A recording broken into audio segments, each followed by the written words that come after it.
네, 5월은 가정의 달이죠. 그런데 조금은 씁쓸한 소식을 전해드려야겠습니다. 오늘로 46일째 길바닥에서 생활하고 있는 아이들이 있습니다. 바로 충북에 있는 보육시설 희망원에서 지내던 아이들 15명인데요. 이 아이들에게 대체 무슨 일이 있었던 걸까요? 그 현장을 취재했습니다. 박은주 기자입니다. 길을 따라 나란히 서 있는 7개의 텐트들. 텐트 안은 온라인 수업을 받고 있는 아이들로 가득 차 있습니다. 책상도 없이 바닥에 엎드린 채 필기까지 하는 모습인데요. 책상에서 집중할 수 있는데 여기는 그런 게 좀 불편하고 또 필기 같은 걸 할 수 있잖아요. 여기는 그게 좀 불편해요. 이 얼핏 캠핑 중인 것 같지만 사실 이 아이들에겐 안타까운 사연이 있습니다. 여기가 집이에요. 들어가면 주워치기로 친구들이 이 텐트에서 불과 몇 걸음만 가면 이렇게 꽉 잠긴 문이 나오는데요. 이 안쪽으로 보이는 파란 건물, 바로 아이들이 자라온 희망원입니다.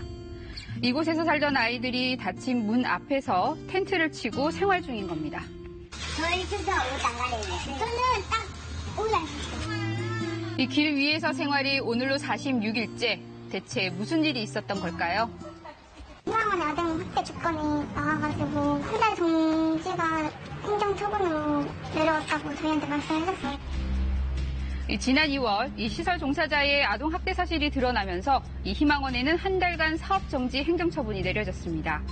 이 아이들은 서로 다른 3개의 시설로 흩어졌는데요. 저희가 반대를 계속했는데도 시청에서는 안 가면 한 달 정지가 6개월 막 이렇게 늘어날 수도 있다고 해가지고 어쩔 수 없게 한 달 참아보자는 마음으로 갔죠.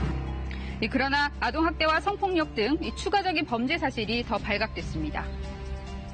사무실에 들어갈 준비를 하는데 공문이 내려왔대요. 못 돌아갈 수도 있다고. 시청 쪽에서 정확히 말씀을 해주시면 좋은데 언제 갈지 모르니까 그래서 그 얘기를 하시는 이 3개 시설로 보내졌던 아이들, 또다시 7개 시설로 흩어져야만 했는데요. 해남원에다가 해남원에서 다시 리플을 보냈어요, 혼자.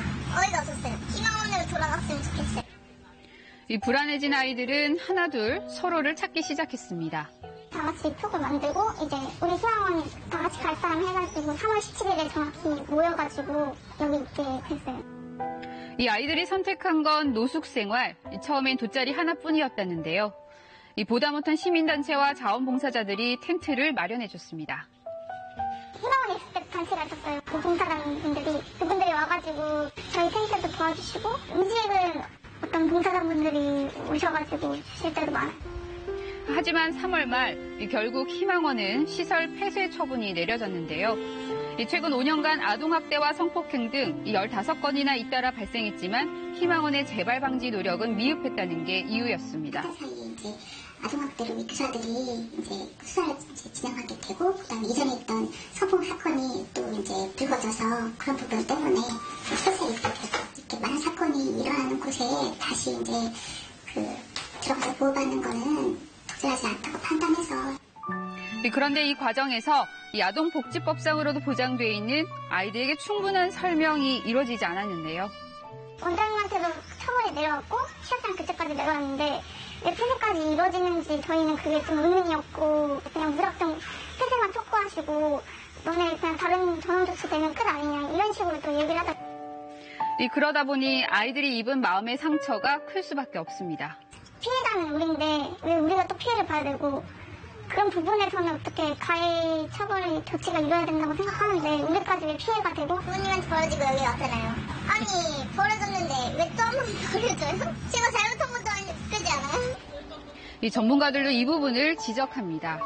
폐쇄가 결정이 낼 만큼 심각하더라도 다른 시설로 이렇게 세 군데로 분산 조치해서 설득하지 않아요. 왜냐면 분산 조치를 하면 더 아이들이 심리적으로 불안정하기 때문에 설득이 더 안 돼요. 그래서 이 안에서 차분하게 아이들 곁에서 아이들이 안정된 상태에서 이 시설의 부담감과 이 시설이 존재할 수 없는 이유에 대해서 천천히 설명하는 게 이게 정상적인 절차인 거죠.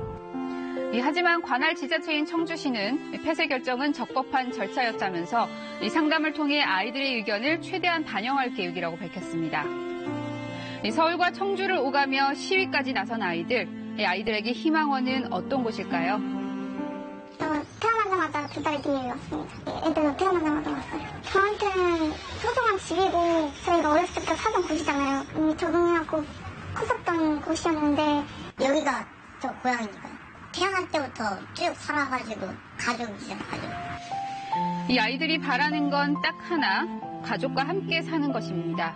저희가 다 같이 살 수 있는 공간, 찢어지지 않고 다 같이 모일 수 있는 공간만 마련해준다면 저희는 그걸 바라는 거죠. 또 해가 지고 길 위에서 하루가 지나갑니다. 이 봄은 왔지만 여전히 밤이면 찾아오는 추위 속에서 아이들은 또 하룻밤을 지내야 합니다. 그냥 불편해도 참아야죠. 고통 없이 얻어지는 건 없어요. 그래가지고 이게 지금 고통이면요, 나중에는 이제 희망이 돌아오는 게 기쁨이겠죠? 이 희망원 밖, 길 위에서 살 수밖에 없는 이 아이들의 희망은 과연 이뤄질 수 있을까요?